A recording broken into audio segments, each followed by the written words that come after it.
10th ക്ലാസ്സുകാരുടെ ഹിസ്റ്ററിയാണ് നമ്മൾ എടുക്കുന്നത്. History 4th chapter, British exploitation and the resistance.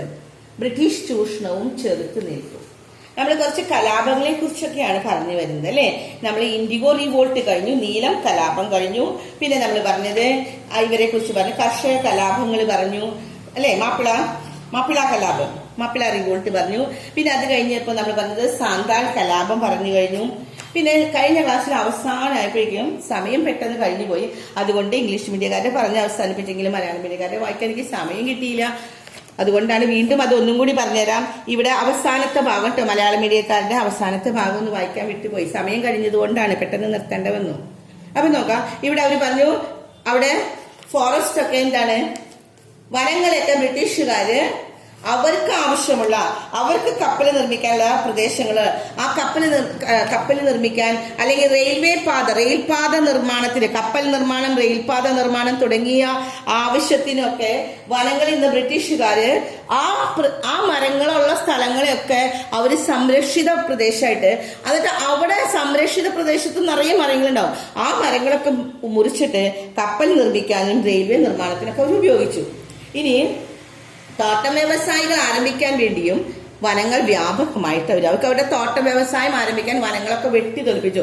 അപ്പോ ഗോത്രവർഗത്തിൽപ്പെട്ടവരെ ഈ ട്രൈബ്സിനെ അങ്ങോട്ട് കടത്താണ്ടായപ്പോ ആരും അങ്ങോട്ട് കടക്കാം. അപ്പൊ ബ്രിട്ടീഷുകാർക്ക് അവർ ഇഷ്ടംപോലെ കാര്യങ്ങൾ ചെയ്യാം. ഇനി ഗോത്രജനതയെങ്ങാനും അങ്ങോട്ട് കടന്നു കഴിഞ്ഞാൽ ഗോത്രജനത ശേഖരിച്ചിരുന്ന വനവിഭവങ്ങള്, ഏതെങ്കിലും വനവിഭവങ്ങൾ ഗോത്രജനത ശേഖരിച്ചു കഴിഞ്ഞാൽ അതിന്മേൽ ബ്രിട്ടീഷുകാർ നികുതി ചുമത്തുമെന്ന്. ഈ സാഹചര്യത്തിലാണ് വിവിധ ഗോത്ര വിഭാഗങ്ങൾ ബ്രിട്ടീഷുകാർക്കെതിരായിട്ട് കലാപം തുടങ്ങിയത്. ആ കലാപത്തിനെ കുറിച്ചാണ് നമ്മൾ ഇന്നലെ പറഞ്ഞത്. കിട്ടിയില്ലേ? കഴിഞ്ഞ ക്ലാസ്സിൽ നമ്മൾ പറഞ്ഞു കലാപം തുടങ്ങുകയാണ് ഗോത്രവർഗക്കാര്. കാരണം അവരുടെ കാടുകളിൽ അവർക്ക് കടക്കാൻ പറ്റാണ്ടായി, അവിടെയുള്ള മരങ്ങളൊക്കെ വെട്ടിമുറിച്ചു, അവിടെയൊക്കെ തോട്ട വ്യവസായങ്ങൾ തുടങ്ങിയാല് ബ്രിട്ടീഷുകാര്. അങ്ങനെ അതിനെതിരായിട്ടാണ് വരുന്നത് കുറിച്യ റിവോൾട്ട്, കുറിച്യ കലാപം എന്ന് പറഞ്ഞ. കുറിച്യ കലാപം, കുറിച്യ റിവോൾട്ട് എന്ന് പറഞ്ഞാൽ എന്താണെന്ന് ഇനി നോക്കാം. കിട്ടിയില്ലേ? അപ്പൊ ഇൻഡിഗോ റിവോൾട്ട് കഴിഞ്ഞു, പിന്നെ മാപ്പിള റിവോൾട്ട്, സാന്താൽ റിവോൾട്ട്, അടുത്തതാണ് കുറിച്യ റിവോൾട്ട്. കുറെ റിവോൾട്ടുകൾ ഉണ്ട് കേട്ടോ, അത് ഓർഡറിൽ പഠിക്കാം.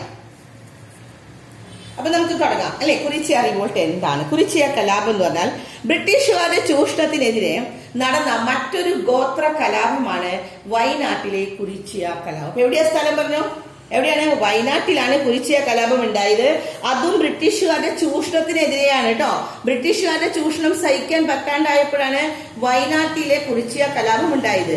വയനാട്ടിലെ ഗോത്ര ജനതയായ കുറിച്യരും കുറുമ്പരുമാണ് കലാപം നടത്തിയത്. ഇനി വർഷം ഏതാണെന്നും കൂടി തന്നിട്ടുണ്ട്. 1812 നടന്ന ഈ കലാപം നടന്നത് എന്ന്. ഞാൻ കാരണം നമുക്ക് അടുത്ത് പിന്നെ പഠിക്കാം. അപ്പൊ ഇവിടെ നോക്കാം, ഇവര് ഇംഗ്ലീഷ് മീഡിയക്കാര്. Kurichya revolt was another tribal insurgency against the ബ്രിട്ടീഷുകാർക്കെതിരായിട്ടുള്ള റിവോൾട്ട് ആയിരുന്നു Kurichya revolt. It was organised by, ഇതാര് നടപ്പിലാക്കിയതാണ്? കുറിച്യക്കാരും പിന്നെ ആരാണ്? Kurumba, Kurichya and Kurumba tribes of Wayanad in 1812. Date പഠിക്കുക, സ്ഥലം പഠിക്കുക കേട്ടോ. ഓരോ റിവോൾട്ടിനെയും ഞാൻ പറയുന്നുണ്ട്, അടയാളപ്പെടുത്തി വെക്കുക. കുറിച്യ റിവോൾട്ട് നടന്നത് എവിടെയാണ്? അപ്പോ വയനാട്ടിലാണ്. ഏതാണ് വർഷം? 1812. 1812 കുറിച്യാനും കുറുമ്പരും കൂടിയുള്ള ആ ട്രൈബ്സ് ഉണ്ടായിരുന്നതാണ് കുറിച്യ കുറുമ്പ. രണ്ട് കുറിച്യരും കുറുമ്പരുമാണ് രണ്ട് ഗോത്ര ജനത. ഈ രണ്ട് ഗോത്ര ജനതയുള്ള എവിടെയായിരുന്നു സ്ഥലം? വയനാട്ടിലാണ് തുടങ്ങിയത്. ഇനി അടുത്ത ക്വസ്റ്റ്യൻ നമുക്ക് ഇവിടെ ശരിക്കും ഒരു നമ്പർ ഇട്ട് തന്നിട്ടുണ്ട്. Examine the reason for this revolt. Kurichya റിവോൾട്ടിന് ഓരോ റിവോൾട്ടിനും ഞാൻ പറഞ്ഞു ഡേറ്റ് പഠിക്കണം, സ്ഥലം പഠിക്കണം, പിന്നെ അതിന്റെ റീസൺ പഠിക്കണം. അത് കഴിഞ്ഞാൽ അതിന്റെ അവസാനം ഒരു കൺക്ലൂഷന്റെ ഒരു കമ്മീഷൻ രൂപീകരിക്കലൊക്കെ ഉണ്ട് ഇല്ലേ? അപ്പൊ അതുപോലെ തന്നെ ഇവിടെ കുറിച്യയും കുറുമ്പരും കൂടിയിട്ടുള്ളതാണ് ഈ കുറിച്യ കലാപം എന്ന് പറയുന്നത്. അത് 1812 പറഞ്ഞു. ഇനി അതിനുള്ള കാരണങ്ങൾ എന്തൊക്കെയാണ്? ഫസ്റ്റ് വൺ നോക്കുക, എന്താണ്? Imposition of excessive tax by the British. ബ്രിട്ടീഷുകാരുടെ അമിത നികുതി ചുമത്തിയത്. രണ്ടാമത്തത് നികുതി പണമായിട്ട് അടയ്ക്കാൻ നിർബന്ധിച്ചു. നികുതി എങ്ങനെ? അമിതമായിട്ടുള്ള നികുതി, അത് ആദ്യത്തെ കാരണം. പിന്നത്തെ രണ്ടാമത്തെ പറയാണ് എന്താണ്? നികുതി അവർ എന്തായിട്ട് കൊടുക്കണം? പണമായിട്ട് കൊടുക്കണം എന്ന് പറയാണ്.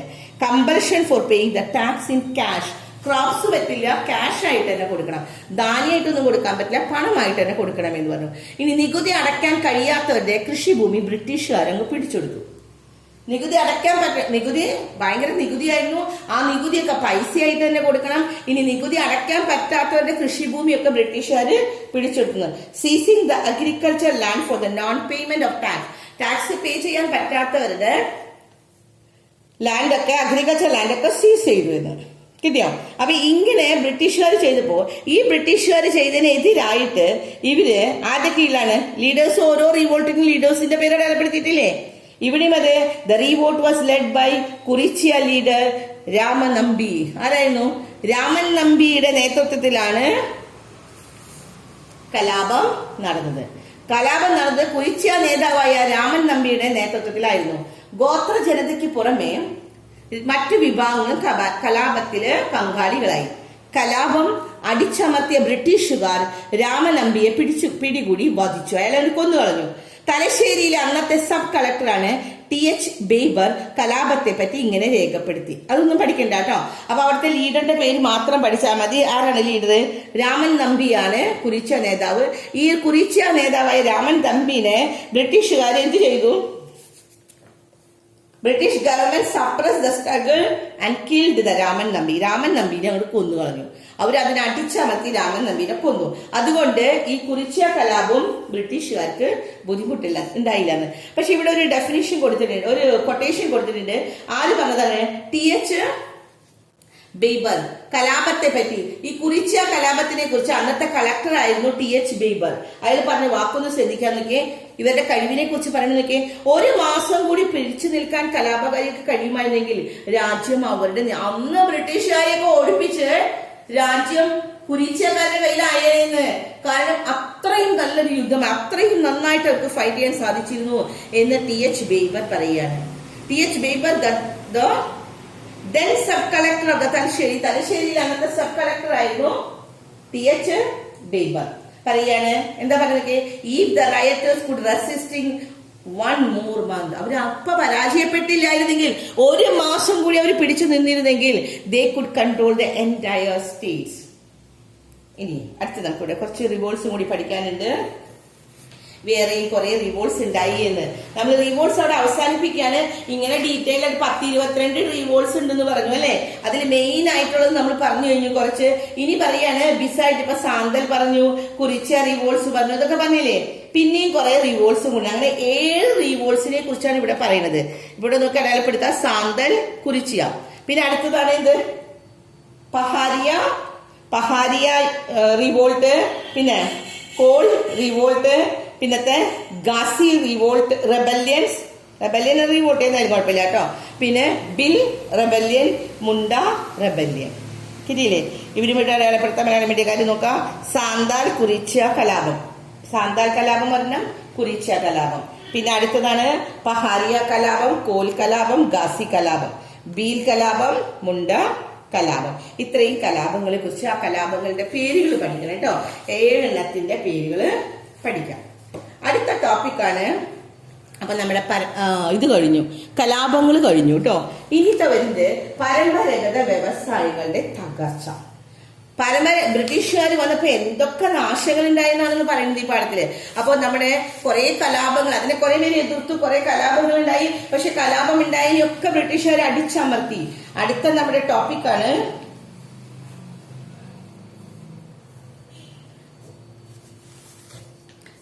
പരമ്പരാഗത വ്യവസായങ്ങളുടെ തകർച്ച.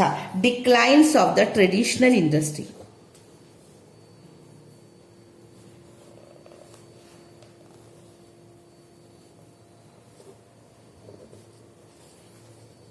ട്രഡീഷണൽ ഇൻഡസ്ട്രിയുടെ ഡിക്ലൈൻ. പരമ്പരാഗതമായിട്ടുള്ള ഇൻഡസ്ട്രി ഏതൊക്കെയാന്ന് നോക്കാം കേട്ടോ. അതിൽ ഫസ്റ്റ് വരുന്നത് ബ്രിട്ടീഷ് നയങ്ങൾ ഇന്ത്യൻ കാർഷിക രംഗത്തെ ബ്രിട്ടീഷ് നയങ്ങൾ ഇന്ത്യൻ കാർഷിക രംഗത്തെ മാത്രമല്ല, ഇപ്പൊ കൃഷിനെ എങ്ങനെയൊക്കെ ബാധിച്ചു നമ്മൾ ഇത്ര നേരം പറഞ്ഞു. ഇനി കൃഷിനെ മാത്രമല്ല, നമ്മുടെ വേറെയും കുറെ വ്യവസായങ്ങളുണ്ട് പരമ്പരാഗതമായിട്ട്, അതിനെയൊക്കെ നശിപ്പിച്ചു എന്ന്. കരകൗശല വ്യവസായത്തെയും പൂർണ്ണമായി, കൃഷിനെ മാത്രമല്ല, കാർഷിക രംഗത്തെ മാത്രമല്ല, കരകൗശല വ്യവസായത്തെയും പൂർണ്ണമായിട്ട് നശിപ്പിച്ചു. ഈ നാശത്തിനുള്ള കാരണങ്ങൾ എന്തൊക്കെയാണ്? ഇവിടെ നമ്പർ ഇട്ട് തന്നിട്ടുണ്ട് കേട്ടോ. ഇത് ഫുള്ള് കാരണങ്ങളാണ്, ചെറുതാക്കി ഞാൻ പറഞ്ഞുതരാം. ഇവിടെ ശരിക്കും ശ്രദ്ധിക്കാം.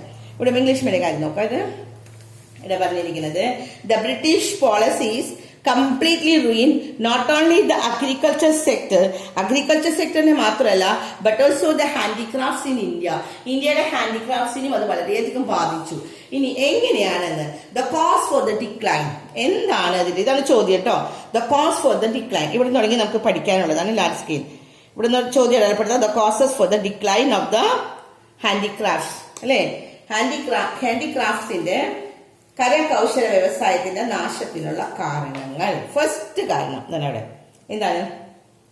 ലാർജ് സ്കെയിൽ, ഞാൻ ഒന്ന് ആദ്യം വായിക്കാം എന്നിട്ട് ചെറുതാക്കി തരാം കേട്ടോ.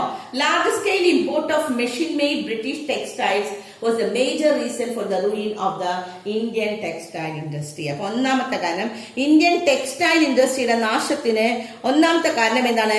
Large scale import of machine made British textiles was the major. എന്താണ് അവർ ചെയ്തത്? യന്ത്രനിർമ്മിത ബ്രിട്ടീഷ് തുണിത്തരങ്ങള്, യന്ത്രത്തിൽ നിർമ്മിച്ച ബ്രിട്ടീഷ് തുണിത്തരങ്ങള് ഇന്ത്യയിലേക്ക് ഇറക്കുമതി ചെയ്തു, ഇമ്പോർട്ട് ചെയ്തു എന്ന്. അപ്പൊ എന്തുണ്ടാവും ആളുകള്? It's for the ruin of the Indian textile. അത് ഇന്ത്യൻ തുണി വ്യവസായത്തിന്റെ നാശത്തിന്. ഇന്ത്യയിലെ തുണികൾക്ക് വില കൂടുതലുള്ളപ്പോ നമ്മൾ വില കുറവിന് കിട്ടുന്ന ബ്രിട്ടീഷുകാരുടെ തുണികൾ നമ്മൾ ഉപയോഗിക്കില്ലേ? അവര് വളരെ വില കുറവിന് ഇമ്പോർട്ട് ചെയ്യാൻ തുടങ്ങി. മെഷീൻ മെയ്ഡ് ബ്രിട്ടീഷ്, മെഷീനിൽ ഉണ്ടാക്കിയ ബ്രിട്ടീഷ് യന്ത്രനിർമ്മിതമായിട്ടുള്ള ബ്രിട്ടീഷ് തുണിത്തരങ്ങൾ ഇവിടെ ഇറക്കുമതി ചെയ്തു. അപ്പൊ സ്വാഭാവികമായിട്ട് എല്ലാവരും അത് വാങ്ങിക്കും. അപ്പൊ നമ്മുടെ ടെക്സ്റ്റൈൽസിന്, നമ്മുടെ എന്താണ് തുണിത്തരങ്ങൾക്ക് വിലയില്ലാതാകാണ് നമ്മുടെ തുണി വ്യവസായത്തിന്റെ നാശത്തിന് ഫസ്റ്റ് റീസൺ. കിട്ടിയോ എല്ലാവർക്കും? അപ്പൊ പഠിക്കാതെ എന്താണ് first reason? The large scale import of machine made British textiles.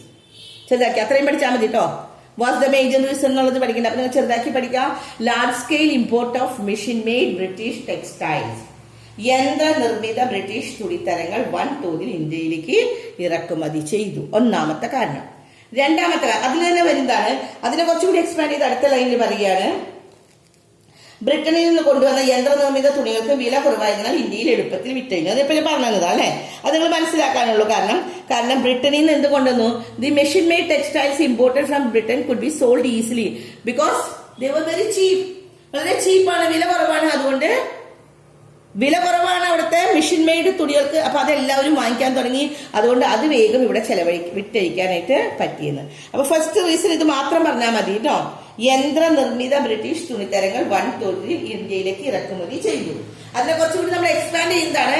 വില കുറവിന് അവർ സാധനം കൊണ്ടുവന്നപ്പോൾ അത് ഇവിടെ ഇന്ത്യയിൽ വിറ്റഴിക്കാൻ പറ്റി. ഇനി രണ്ടാമത്തെ കോസാണ് the expansion of railway was also responsible for the decline of the Indian textile industry. അപ്പൊ അവരുടെ ടെക്സ്റ്റൈൽസ്, അവരുടെ തുണികളൊക്കെ കൊണ്ടുവന്ന് വിൽക്കാൻ തുടങ്ങി. ഇനി ഉള്ളിലെ ഗ്രാമങ്ങളിലൊന്നും കൊണ്ടുപോയി വിൽക്കാൻ ബ്രിട്ടീഷുകാർക്ക് നോക്കിയിരുന്നില്ല. പക്ഷെ എന്തുകൂടി വന്നു? റെയിൽവേയും കൂടി വന്നപ്പോൾ അവർക്ക് എന്ത് സംഭവിച്ചു? The expansion was also responsible for the decline of the Indian textile industry. Railway വ്യാപകമായപ്പോഴും ഇന്ത്യൻ തുണി വ്യവസായത്തിന് തകർച്ചയ്ക്ക് കാരണമായി. കാരണം എന്താ? അതിന് കാരണമാണ് താഴെ കൊടുത്തിരിക്കുന്നത്. അപ്പൊ റീസൺ നമ്മൾ ഓരോ റീസൺസ് എഴുതുമ്പോൾ മാത്രം എഴുതിയാൽ മതി. രണ്ടാമത്തെ എത്ര എഴുതിയാൽ മതി? റെയിൽവേ വ്യാപകമായി ഇന്ത്യൻ തുണിത്തര വ്യവസായത്തിന്റെ തകർച്ചയ്ക്ക് കാരണമായി. The expansion of the railway, രണ്ടാമത്തെ കാരണം. കിട്ടിയോ? ഇനി അതൊന്നും കൂടി എക്സ്പ്ലെയിൻ ചെയ്ത് പറഞ്ഞേക്കാണ്. കാരണം എങ്ങനെയാണ് അത് കാരണമായത്? It help the British to carry the important fabrics from the പോർട്ടുകളിൽ നിന്ന്. പോർട്ട് എന്താ? പോർട്ട്, തുറമുഖം. തുറമുഖത്ത് വരുന്ന ഡ്രസ്സുകളൊക്കെ, തുണികളൊക്കെ ടു ദ ഇന്റീരിയർ വില്ലേജിലേക്കും and the cotton collected from the villagers to the port for exporting them. ഇവിടുന്ന് തുണികളൊക്കെ അവർക്ക് പോർട്ടിലേക്ക് കൊണ്ടുപോകാനും അവിടെ നിന്ന് വന്ന തുണികൾ ഗ്രാമങ്ങളിലേക്ക് കൊണ്ടുപോകാനും റെയിൽവേ സഹായിച്ചു എന്ന്. Thus the Indian weavers lost their business in the village market. അപ്പൊ ഇന്ത്യയിലെ വീവേഴ്സിന് എന്ത് സംഭവിച്ചു? ഇന്ത്യൻ നെയ്ത്തുകാർക്ക് അവരുടെ ഈ ഗ്രാമങ്ങളിലുള്ള അവരുടെ വിപണിയും നഷ്ടപ്പെട്ടു. ശരിയോ? ഇനി മൂന്നാമത്തത്, ബ്രിട്ടനിലേക്ക് കയറ്റുമതി ചെയ്തിരുന്ന ഇന്ത്യൻ തുണിത്തരങ്ങളുടെ മേൽ ബ്രിട്ടീഷ് ഗവൺമെന്റ് ചുമത്തിയ ഉയർന്ന നികുതി. ഇന്ത്യയിലെ തുണിത്തരങ്ങൾ, ഇന്ത്യയിൽ ഉണ്ടാക്കുന്ന തുണികളൊക്കെ അവർ എന്ത് ചെയ്യാൻ തുടങ്ങി, ബ്രിട്ടനിലേക്ക് കയറ്റി അയക്കാൻ തുടങ്ങി. പക്ഷെ അതിന് നല്ല ടാക്സ് കൊടുക്കേണ്ടി വന്നു എന്ന്. Due to the higher tax levy, നല്ല ടാക്സ് കൊടുക്കേണ്ട വന്നാൽ അതിനൊക്കെ ഭയങ്കര വിലയാവില്ലേ. അപ്പൊ ബ്രിട്ടനിൽ ചെല്ലുമ്പോൾ അവര് വാങ്ങിക്കുവോ? അപ്പൊ ഇന്ത്യക്കാർക്ക് അതും ചെലവില്ലാണ്ടായി. ഇന്ത്യക്കാരുടെ തുണികൾക്കൊക്കെ ഭയങ്കര ടാക്സ് ചുമത്തി. ടാക്സ് ചുമത്തുമ്പോൾ ഈ ടാക്സ് ഒക്കെ തുണിയിലല്ലേ പെടുന്നത്. The price of the Indian textiles exported to the British increase. അപ്പൊ പ്രൈസ് കൂടി. So it lose the British market. അപ്പൊ അവർക്ക് അവരുടെ ബ്രിട്ടീഷിലെ മാർക്കറ്റും പോയി. കാരണം ബ്രിട്ടീഷിലും ചെലവഴിക്കാൻ പറ്റാണ്ടായി. ബ്രിട്ടീഷിലും അവരുടെ സാധനങ്ങൾ വിൽക്കാൻ പറ്റിയില്ല. ബ്രിട്ടീഷ് വിപണിയും ഇന്ത്യൻ തുണി തരങ്ങൾക്ക് നഷ്ടമായി. നാലാമത്തെയാണ് ബ്രിട്ടീഷ് ഉദ്യോഗസ്ഥരുടെ ചൂഷണവും പീഡനവും കാരണം ധാരാളം തൊഴിലാളികൾക്ക് നെയ്ത്തു ജോലി ഉപേക്ഷിക്കേണ്ടി വന്നു. ബ്രിട്ടീഷ് ഉദ്യോഗസ്ഥരുടെ ചൂഷണവും പീഡനവും. The British officers force the വീവേഴ്സിനെ ഫോഴ്സ് ചെയ്യാണ് to work at meagre wages. Meagre wages എന്ന് പറഞ്ഞാൽ കുറഞ്ഞ കൂലി. And exchange the product to them cheaper rate. വളരെ വില കുറവിനാണ് അവരുടെ സാധനങ്ങൾ വാങ്ങിക്കുള്ളൂ. അവർക്ക് വളരെ കുറഞ്ഞ കൂലി കൊടുക്കുള്ളൂ. എന്നിട്ട് അവരുടെ പ്രോഡക്ട്സ് എക്സ്ചേഞ്ച് ചെയ്യുന്നത് ഭയങ്കര ചീപ്പ് റേറ്റിനും. അപ്പോൾ എന്ത് സംഭവിച്ചു? The weavers gave up there work. അവരവരുടെ ജോലി ഉപേക്ഷിച്ചു. ഇനി ഈ ടെക്സ്റ്റൈൽസ് വേണ്ട എന്ന് പറഞ്ഞ് അവര്, നെയ്ത്തു ജോലി വേണ്ട എന്ന് പറഞ്ഞ് അവരൊക്കെ പോയിരുന്നു. അപ്പൊ 4 എണ്ണം കിട്ടിയോ? 4 കാരണങ്ങൾ. ഒന്നാമത്തത് ഒന്നുകൂടി പറഞ്ഞുതരാം, ചെറുതാക്കി പഠിക്കുക. ഫസ്റ്റ് കാരണം എന്താണ്? Large scale import of machine made British textiles. യന്ത്രനിർമ്മിത ബ്രിട്ടീഷ് തുണിത്തരങ്ങൾ വൻതോതിൽ ഇന്ത്യയിലേക്ക് ഇറക്കുമതി ചെയ്തു. രണ്ടാമത്തത് റെയിൽവേ വ്യാപകമായത്. The expansion of the railway. കിട്ടിയോ? മൂന്നാമത്തത് due to the high tax levied the price of the Indian textiles exported to British increase. ബ്രിട്ടനിലേക്ക് കയറ്റുമതി ചെയ്യുന്ന ഇന്ത്യൻ തുണിത്തരങ്ങള് ബ്രിട്ടീഷ് ഗവൺമെന്റ് ചുമത്തിയ ഉയർന്ന നികുതി കാരണം അവയുടെ വില വർദ്ധിച്ചു. നാലാമത്തെ ബ്രിട്ടീഷ് ഉദ്യോഗസ്ഥരുടെ ചൂഷണവും പീഡനവും കാരണം ധാരാളം തൊഴിലാളികൾക്ക് നെയ്ത്തു ജോലി ഉപേക്ഷിക്കേണ്ടതായിട്ട് വന്നു. ഇത് തന്നെയാണ് നമുക്ക് ഇനി അടുത്ത പേജിൽ ഒരു ചാർട്ടായിട്ട് തന്നിട്ടുണ്ട്. നമ്മളുടെ ഈ 4 കാരണങ്ങൾ എഴുതാൻ പറഞ്ഞിട്ടുണ്ട്. അതിലൊരെണ്ണം കൂടി അവർ തന്നിട്ടുണ്ട്. പിന്നെ ഇതും കൂടി നിങ്ങൾ എഴുതി വെച്ചാൽ മതി. The decline of the Indian തുണി വ്യവസായയുടെ തകർച്ചയ്ക്ക് കാരണം നമ്മളിപ്പോ പറഞ്ഞു കഴിഞ്ഞതാണ് അല്ലെ? കിട്ടിയില്ലേ എല്ലാവർക്കും? ഇപ്പൊ നമ്മൾ പറഞ്ഞത് ആ 4 കാര്യങ്ങൾ എഴുതാം. പിന്നെ അസംസ്കൃത ഒരെണ്ണം കൂടി ഇപ്പൊ അവർ പറഞ്ഞിട്ടുണ്ടായില്ല, അതിവിടെ എഴുതിയിട്ടുണ്ട്. അസംസ്കൃത വസ്തുക്കളൊക്കെ ഇവിടെ നിന്ന് കയറ്റിയിരുന്നു. റോ മെറ്റീരിയൽസിനൊക്കെ നമുക്ക് exporting of the raw materials. അപ്പൊ 5 എണ്ണായില്ല എല്ലാവർക്കും? ഇപ്പൊ ഞാൻ പറഞ്ഞു തന്ന ഈ 4 പോയിന്റ്സ് ഇവിടെ വേണം. പിന്നെ 5ാമത്തെ ഒരെണ്ണം കൂടി തന്നിട്ടുണ്ട്, exporting of the raw material. That is the decline of the Indian textile industry. അപ്പൊ ഒരു ടോപ്പിക്കിന്റെ ഫുള്ള് ഇത് ഇത്രയും ചെറുതാക്കി പറഞ്ഞു തന്നു കേട്ടോ. 5 എണ്ണേ ഉള്ളൂ, അത് നമ്മൾ ഫുള്ള് പറഞ്ഞു തന്നതിന്. അപ്പൊ നമ്മൾ ഇന്നത്തെ ക്ലാസ് ഇവിടെ അവസാനിക്കുകയാണ്. ഇതിൽ കുറച്ചും കൂടി ഉണ്ട്, പക്ഷെ സമയം കഴിഞ്ഞു. അതുകൊണ്ട് നമുക്ക് അടുത്ത ക്ലാസ്സിൽ ബാക്കി എടുത്തു തരാം. ഓക്കെ.